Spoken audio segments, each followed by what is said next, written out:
Sua Bíblia física, no aplicativo, se prefere, aqui temos na tela também. Pronto?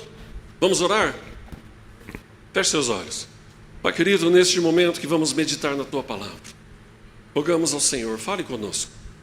O Senhor sabe aquilo que está no nosso íntimo. Fala aquilo que nós precisamos ouvir. Senhor, e traga com clareza, através do Teu Espírito Santo, a revelação da Tua Palavra. Que a Tua presença, a Tua santidade, a Tua glória seja manifestada neste lugar e em nossas vidas. Assim nós oramos e pedimos, no nome de Jesus. Amém. Amém? O tema de hoje é Jesus, um amor que não tem fim. Amém? Você ama Jesus? Amém. Então Jesus, um amor que não tem fim. João 3,16. Mas antes de ler o texto, eu quero comentar um testemunho da nossa querida irmã Tayla. Ela está com vergonha, mas eu quero falar aqui. Há uns 3 meses, 4 meses atrás, foi? Que a gente num culto? Foi, né? Nós pregávamos aqui num domingo e falávamos da mudança que nós precisamos experimentar no Senhor. E que muitas vezes nós precisamos passar por um processo de libertação, de perdão, que a gente nem imagina. E aí no momento da oração, a nossa irmã falou assim, mas eu não tenho o que perdoar, minha vida está tão tranquila, estamos vindo na igreja, começando um processo novo. Mas o Espírito Santo falou, você precisa perdoar uma pessoa. E a Tayla, ela vem de uma família que o pai tinha abandonado o lar. E durante a sua vida ela tentou se aproximar do pai, mas não houve sucesso nisso, não teve condições, e ela cresceu sem a presença do pai e sempre amparada por Deus. E naquele dia o Espírito Santo falou assim, hoje é dia de você perdoar o seu pai. Hoje é dia de você liberar perdão para o seu pai. E naquele domingo, naquela manhã, ela orou perdoando o seu pai. Pelo abandono, pela falta de não ter contato e não ter aceitado o contato durante várias vezes. E hoje ela é casada, muito bem casada, 2 filhas lindas, estabelecida. E ela fez aquela oração naquela manhã, perdoando o seu pai. E como o Espírito Santo de Deus age aqui, agiu lá também. Daqui ela liberou não só o perdão no seu coração, mas ela desprendeu o seu pai. Porque no dia seguinte, uma tia, por parte de pai, fez um contato. Foi no dia seguinte? 2 semanas. Essa tia entrou em contato falando que o pai queria ter um contato com ela. E ela falou, eu estou aberta para recebê-lo. Não tenho nada que impeça. Isso virou um processo de comunicação. E domingo passado, às 17 horas, foi o dia do reencontro. Foi o dia do Rafa conhecer o sogrão. O bom que agora é você que tem que aprovar ele, não ele te aprovar, né? Eu faço agora, né? Mas aí, olha como Deus é perfeito. Preparou um momento, e no domingo passado eles tiveram um encontro. E foi uma benção. Esse reencontro, ele conheceu a família da Tayla, além de reencontrar a filha, né? O presente de ter um genro, o presente de ter 2 netas. E a coisa foi leve, por quê? Porque o perdão já havia sido liberado. E assim Deus agiu. Deus restaurou, restabeleceu, e é só o começo. Então há um amor de Deus sobre nós, há um cuidado e há um manifestar de Deus sobre essa igreja, que nós não podemos estar desatento ao movimento do amor e do projeto de Deus para nós. Então nós ficamos muito felizes pela sua vitória, por aquilo que Deus fez na sua vida. Tenho certeza que é só o começo, são portas espirituais que se abriram e grandes coisas virão a partir disso. Porque um coração perdoador, né? Deus não vira as costas. É aquilo que Deus faz por nós continuamente, o seu amor, o seu perdão. E isso verdadeiramente é o coração de um filho de Deus. Amém?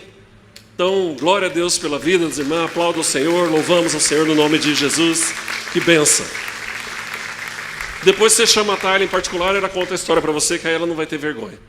João 3,16, a palavra de Deus diz assim: porque Deus amou o mundo de tal maneira que deu o seu Filho unigênito, para que todo aquele que nele crê não pereça, mas tenha a vida eterna. Deus mandou o Salvador. Nicodemos, os fariseus, os judeus, eles tinham expectativa. Eles imaginavam o Salvador daquela época como o rei Davi, um homem de batalha, de guerra, que tinha vindo os babilônicos, tinha feito um estrago, os assírios, veio os gregos. Quando eles acharam que não tinha mais o que acontecer, veio os romanos dominando tudo, matando e crucificando, plantando o terror. Então, para o judeu, para o fariseu, né, a turma do Nicodemos, elas tinham a impressão que viria Jesus, o Messias, Yeshua HaMashiach, ele viria como um rei, lutando, batalhando, né, cantando, o povo ia celebrar de novo. Então, se com Saul matou 1000, Davi matou 10.000, Jesus matou milhões, né? Era a canção, estava tudo pronto, mas veio um Jesus diferente, né? Nos dias de hoje nós íamos esperar o quê? O Rambo chegando, ou o Schwarzenegger, com aquela metralhadora com munição infinita, né? Atira sem mirar, mata todos os inimigos, não toma um tiro, e quando acaba tudo ele pega um prego, dá um totozinho, sai matando 3 em fileira, né? A gente pensa aquela coisa, mas aí Deus mostra para a gente que o nosso coração está totalmente enganado. Que Ele veio para amar, Ele veio para perdoar, Ele veio para sarar e restaurar. Para que todo aquele que nele crê, judeu e gentil, não era só uma nação, mas são todos os povos. Ele veio para que todos, ele veio montado num jumentinho. Ele não veio num cavalo branco com a espada empunhada. Ele veio com amor, com entrega, com dedicação, para oferecer uma transformação de vida. Porque o mal já existia, o domínio do pecado já existia, a escravidão do pecado já existia, as trevas já estavam estabelecidas. Ele veio para trazer a luz. Ele veio para remover o pecado. Ele veio para nos purificar, nos santificar, para nos levantar. Ele não veio trazer vingança, ele não veio para impor o meu querer, ele veio para fazer a vontade do Pai, para entregar a sua vida, para que eu, mesmo querendo vingança, mesmo querendo sangue derramado, ele falou: não, você vai perdoar, você vai ser amado, você vai ser transformado através da minha entrega. Então, uma prova de amor, uma mudança de pensamento, de um Cristo que vem para entregar, se entregar. Poxa vida, nós não queremos ser escravo mais. Passou aí 4 povos nos dominando. Agora que a gente achou que vinha um rei, batalhando, lutando, vem um homem para dizer que eu vim para me entregar. Não cabia na consciência de um judeu naquele dia. E talvez para muitos ainda não tenha caído essa consciência. Mas ele não veio para manifestar uma vingança, um derramar de sangue brutal. Mas ele veio para entregar uma vida, para que as outras vidas sejam alcançadas, transformadas, libertas, salvas e religadas ao reino de Deus. Amém? Então assim veio o Senhor, né? Veio fazer essa transformação. Continuando aí o verso 17 de João 3, até o 21, diz assim, ó: porque Deus enviou o seu Filho ao mundo, não para que condenasse o mundo, mas para que o mundo fosse salvo por ele. Quem crê nele não é condenado, mas quem não crê já está condenado, porquanto não crê no nome do unigênito Filho de Deus. E a condenação é esta, que a luz veio ao mundo, e os homens amaram mais as trevas do que a luz, porque as suas obras eram más. Porque todo aquele que faz o mal odeia a luz, e não vem para a luz, para que as suas obras não sejam reprovadas. Mas quem pratica a verdade, vem para a luz, a fim de que as suas obras sejam manifestadas, porque são feitas em Deus. Amém? Esse é o propósito. Jesus veio para trazer para nós essa mudança. Então ele veio remover as trevas para pôr a sua luz. Ele veio para tirar o pecado, para trazer a santidade. Ele veio para tirar aquilo que era de maldito em nós, que nos levava ao inferno, para trazer em nós aquilo que é bendito, aquilo que é louvável, para nos reconciliar, nos levar a Deus, uma vida eterna. Então nada de destruição ou condenação, salvação para todo aquele que nele crê. Então Jesus não veio para apontar os seus defeitos, não veio para condenar os seus defeitos, não veio para exaltar o que tem de ruim em você e em mim, mas ele veio para um arrependimento, para uma transformação completa em nós, sem nos expor, né, para que todo aquele que nele crê experimente essa mudança. E nesse mês de Natal, né, mês de dezembro, celebramos o nascimento do Senhor Jesus. Mundialmente foi adotada essa data.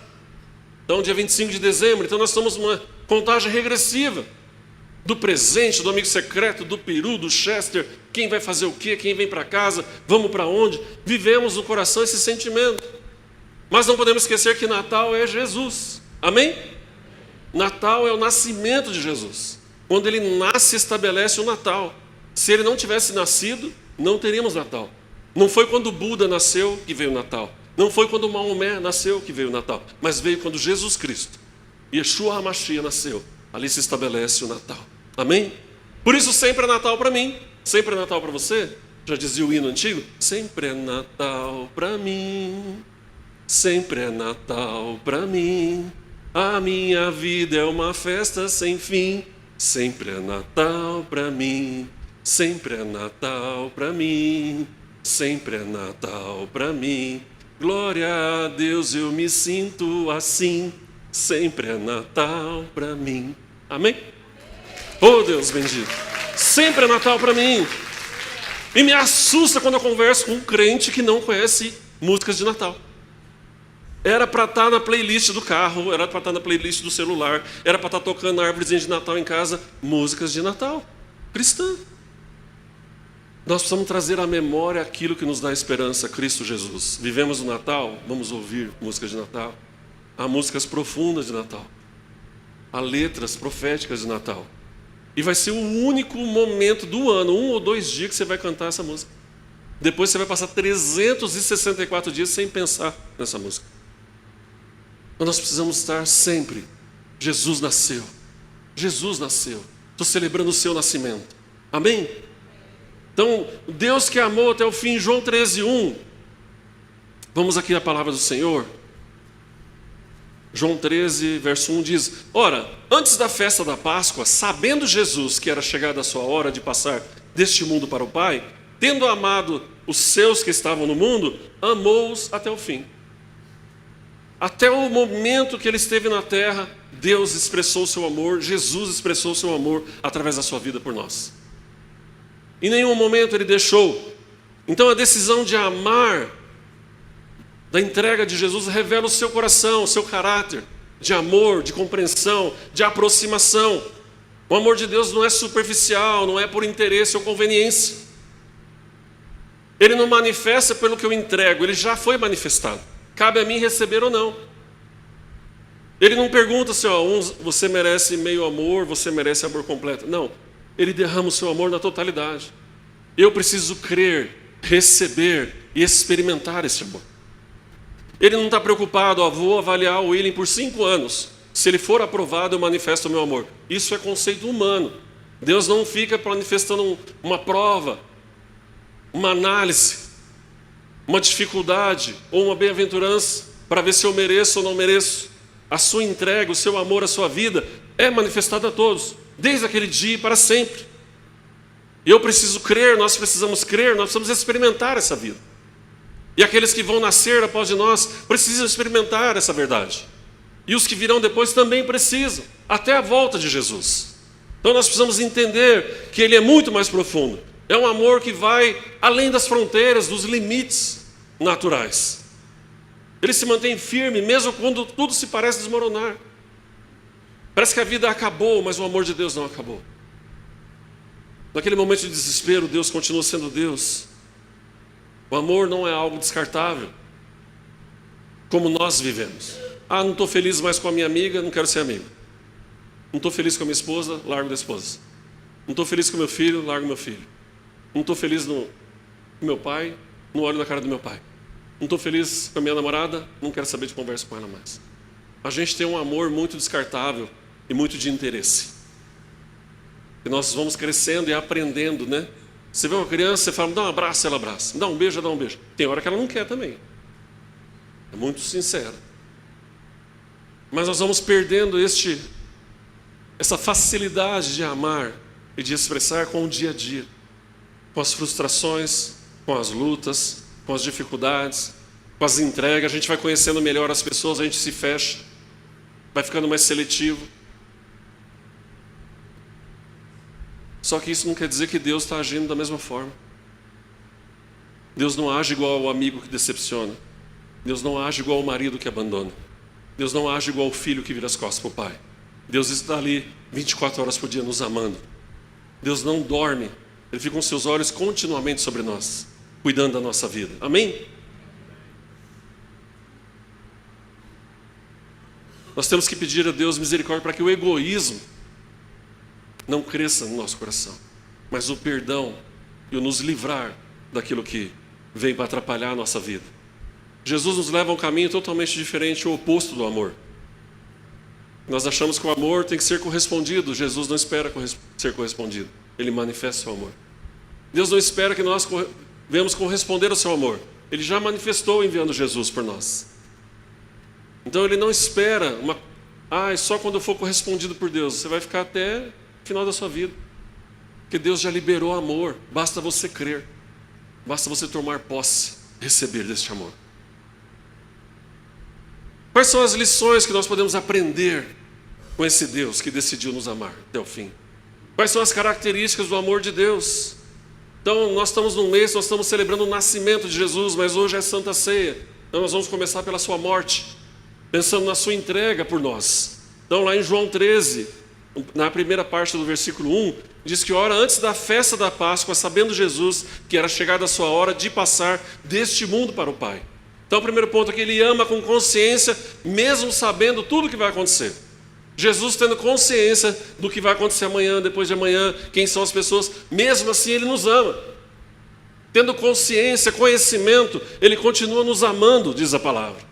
Então, Jesus não foi surpreendido pelas traições, pelas decepções. Ele sabia de tudo, mas mesmo assim Ele continuou amando. Imagina se você pudesse saber que amanhã o fofoqueiro do seu trabalho vai te trair. Você ia chegar lá amando ele amanhã? Sim ou não? Não. Jesus olhando para nós, falando assim, mesmo você sendo um fofoqueiro, William, você sendo um mentiroso, eu continuo te amando. Continuo te amando. Mesmo sabendo, William, que daqui 5 anos você vai fazer algo errado, eu continuo te amando. Mesmo sabendo que na sua velhice, não importa o momento, se sim ou não, Deus continua me amando. Ele já sabe todas as coisas, mas Ele não olha para as coisas, Ele olha para o meu coração. Deus não olha para as possibilidades de engano, mas Ele olha para as possibilidades de vitória. Deus olha para você e fala, ali está meu filho, eu o amo porque eu sei o potencial que está no coração dele. Eu o amo porque eu sei que ele é um homem que vai ser levantado como um bom marido, como um bom pai, como um bom filho, como um bom funcionário, como um bom empresário. Ali está uma mulher em que eu tenho certeza, plena consciência, que vai ser cada vez mais cheia do Espírito Santo, que vai ser uma referência na sua família, que vai ser uma referência no trabalho, no lar. Os filhos, o marido olharão para ela e terão confiança, porque ela é uma mulher de Deus. Então Deus olha para nós, para a nossa capacidade, o nosso coração, por aquilo que às vezes nem nós acreditamos que temos possibilidade de fazer. Deus sabe que nós temos, mas nós duvidamos. Então esse amor é inundando, é tomado do nosso coração, a nossa vida está à nossa disposição. Essa vida que Deus nos oferece, basta vivermos no nome de Jesus. Amém? Amém? Então Jesus, mesmo sabendo do sofrimento, vou para a cruz, vou morrer, vou sofrer, vou apanhar, mas eu continuo amando Ele. Vou ser entregue e continuo amando Ele. Mesmo sabendo, durante 3 anos, Ele transformou 12 homens em seus discípulos. Andaram junto dia após dia. Se converteram, se batizaram, conheceram a palavra, teve a revelação, foram cheios do poder de Deus, pregaram, batizaram, curaram, expulsaram demônios, fizeram tudo com Jesus e sem Jesus, quando eram comissionados, enviados de 2 em 2. No dia que Jesus é preso, 11 foge e 1 ainda nega Ele. O que ficou nega por 3 vezes. Homens como eu e você. Então imagina você, Jesus vivendo como homem, passou por essa experiência, Ele sabe da nossa fragilidade, Ele sabe da nossa luta, Ele sabe que nós não somos perfeitos, mas Ele está olhando para o nosso coração, assim como Ele olhava para Pedro, Tiago, assim como Ele olhava para aqueles homens e falava, eu vejo aqui um discípulo, eu vejo Natanael com possibilidade, eu vejo Judas com possibilidade, basta ele ser transformado, basta o seu coração ser alcançado por este amor, por este poder, pela revelação de Deus, e ele será um homem que vai marcar a história. Vai ser uma mulher que vai marcar a história. Assim Deus olha para nós. Ele está vendo o nosso potencial. Mas o diabo quer mostrar para nós os nossos defeitos. Mas Jesus, mesmo sabendo de todo o sofrimento, Ele se entrega por nós. Ele sabia que aqueles que Ele amou iriam falar com Ele. Mas ainda assim, Ele escolheu amar até o fim. Mesmo sabendo que iam falhar com Ele, Jesus estava decidido a amá-los até o último instante. Jesus está disposto a amar você até seu último instante. Não importa que você erre, ou venha errar, ou nunca venha errar. Você seja o mais perfeito possível. Saiba que aquele que é o mais perfeito, o mais puro, o mais santo, continua te amando. Continua acreditando em você. Amém? Segundo ponto, verso 4 e 5 de João 13. Deus amou até o fim aquele que ama servindo, mesmo sendo o mais importante da mesa. Verso 4 diz que levantou-se da ceia, tirou as vestes e tomando uma toalha, cingiu-se, depois deitou água numa bacia e começou a lavar os pés dos discípulos. Jesus, ele era o principal naquela mesa, a maior autoridade, o Senhor. Ele sai do seu lugar de mesa, lugar de honra, tira suas roupas, coloca uma roupa de servo, enche uma bacia de água, pega uma toalha e vai lavar os pés dos discípulos. Ele vai servir a posição que era do escravo naquela casa, que era receber os visitantes e lavar os pés. Jesus se coloca naquela posição. Então ele começa a servir, mesmo sendo o mais importante daquele momento, daquela mesa. Ele começa a servir aqueles irmãos, a limpar os seus pés, a dizer para eles: olha, a partir de hoje vocês nunca mais estarão sujos. Vocês estarão purificados, não só o pé, mas todo o seu corpo, toda a sua vida, tanto natural como espiritual. Eu estou me entregando por vocês, eu estou servindo você, eu estou demonstrando para que eu vim. Para nós cristãos, o serviço deve fazer parte da nossa vida. O pastor não precisa pedir para você fazer parte do ministério. Você deve assumir o seu papel no ministério. Pastor, eu entendo que o meu chamado é no Kids, eu vou falar com a Marusca e vou para o Kids. Meu lugar é no GPS, eu vou falar com a Marusca para o GPS. Meu lugar é nos cooperadores, eu vou falar com a pastora Marja, com a Débora, o Júlio, e eu vou para os cooperadores. Meu lugar é na música, eu quero falar com os músicos, eu quero fazer parte do louvor dessa igreja. Pastor, meu lugar é na oração, eu quero estar num grupo de oração. Eu começa comigo, não tem um grupo, começa comigo, pastor. O serviço faz parte do caráter do cristão. Eu não preciso perguntar para você. Jesus já te ensinou. Nós precisamos nos ocupar no reino de Deus, mostrar o nosso serviço, que eu tenho certeza que há habilidade em você que eu não tenho, que outros não têm, e que não é um demérito, mas é honra. Jesus foi para um lugar de honra, de serviço. Por melhor que fosse estar na mesa naquele momento, ele quis mostrar o mais importante está por vir, que é servir o reino de Deus. Colocar a nossa vida à disposição, realmente para limpar os pés daqueles que estão sujos, para levar aqueles que estão sujos do pecado a confessar o meu nome e serem libertos, limpos, purificados, no nome de Jesus. Dar espaço para que outros venham conhecer a mesma verdade que você conheceu, através do seu testemunho, através do seu serviço. Quantas crianças, né? Teve um domingo que a gente falava: o Mateus saiu correndo, eu sou uma nova criatura, eu sou uma nova criatura, eu sou uma nova criatura. O menino entendeu o que é nascer de novo, saiu num domingo aqui, ele não queria conversa com ninguém, só falar: eu sou uma nova criatura. E aí, falei: mas o que aconteceu? Não, ele aprendeu na escolinha: eu sou uma nova criatura. Por quê? Porque o improvável, né, entre aspas, foi uma aula da Duda, que estava começando a dar aula para as crianças.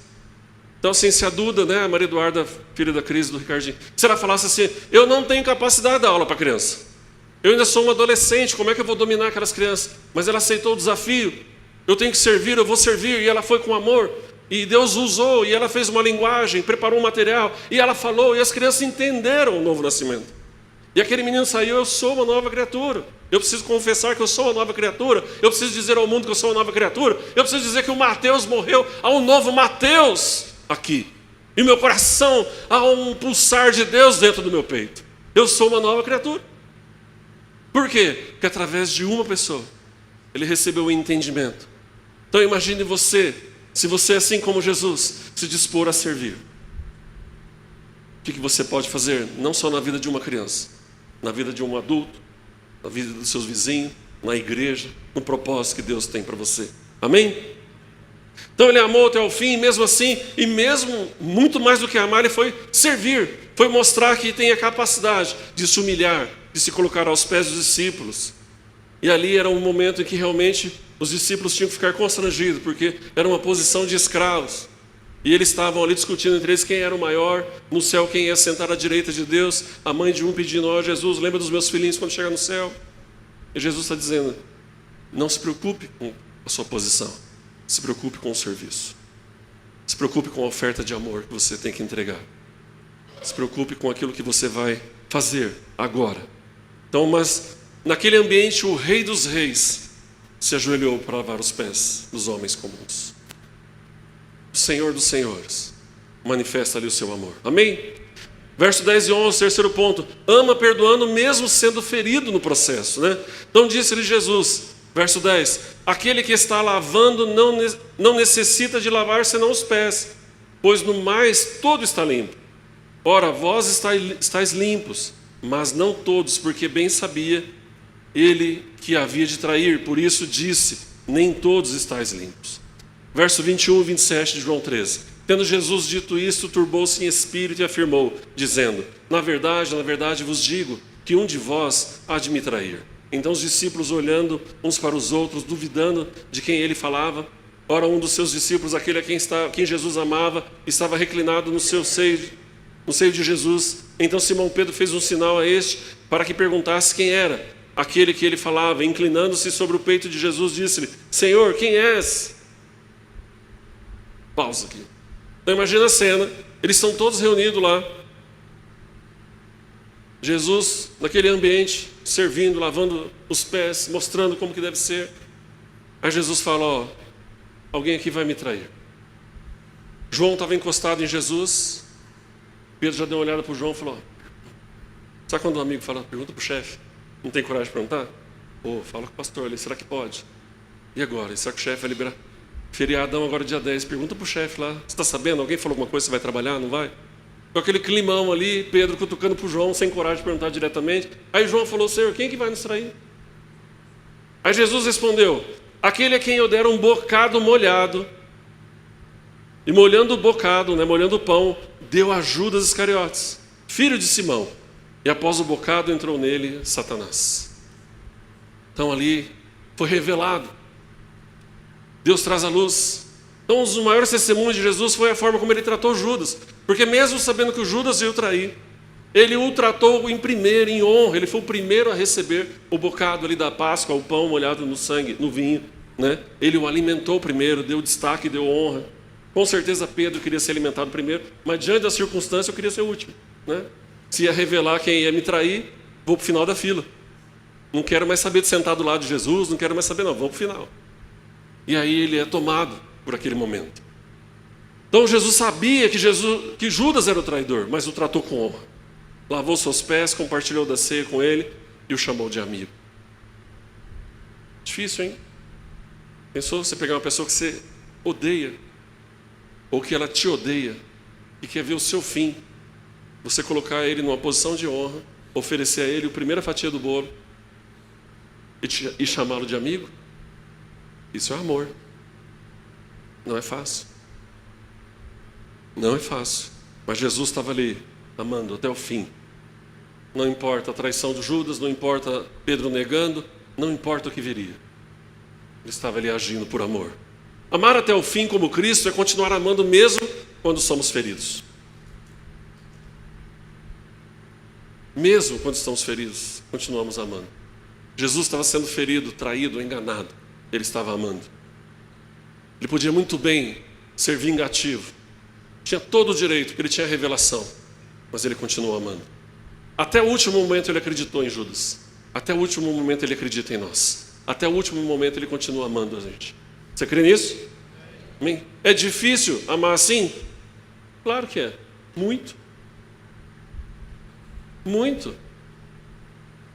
Você nunca falou assim, que vontade. Ai, se eu pego aquele cabelo. Não é? Nossa, eu arranco do corpo. Nunca mais ela vai mexer comigo. Não é assim? Não bate às vezes um sentimento? Jesus, vou descer da cruz por 5 minutos, resolver um negocinho e já volto. Não é? Já volto à cruz. Mas Jesus está falando, não precisa, perdoa. Perdoa, ame. Ame assim como eu amei. Sirva como eu servi. Dê oportunidade como eu dei. E trate com honra como eu tratei. Amontoa brasas vivas sobre a cabeça dela. E deixa ela refletir o amor. Você já tratou alguém que não gosta de você com amor? Você já viu a reação? A pessoa se constrange. Ela se cala. Ela não sabe o que fazer. Porque ela esperava de você uma reação brutal. Ela esperava de você um palavrão. esperava de você esbravejar, espumar, babar, cair no chão, batendo os pés. Aí você fala, não, tudo bem, eu compreendo, Deus abençoe, te amo, obrigado. A pessoa fica desarmada. Porque é um processo, da mesma forma que eu amo, eu manifesto o amor de Deus. E ali está a nova criatura, expressando o amor de Deus. É muito mais do que o meu perdão, é o Deus que habita em mim, ministrando perdão. Então a Tayla experimentou isso. Há um agir de Deus. Ela liberou aqui no domingo, automaticamente, o Espírito Santo lá, bombardeando com amor. 2 semanas aquele homem procura filho. Por quê? O amor foi liberado, o perdão foi liberado. Não vou olhar para o que aconteceu, mas eu vou olhar o que Deus pode fazer agora.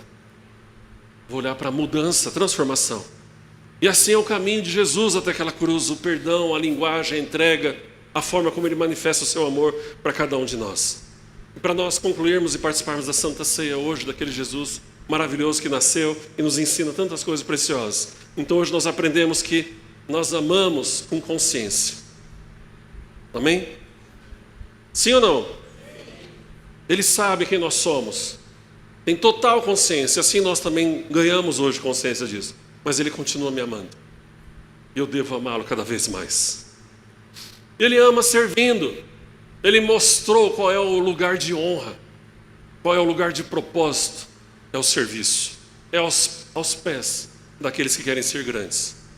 Mas não entenderam ainda a grandeza de lavar um pé. Amém? Ele ama perdoando. Mesmo sabendo a traição. Mesmo sabendo o posicionamento contra ele.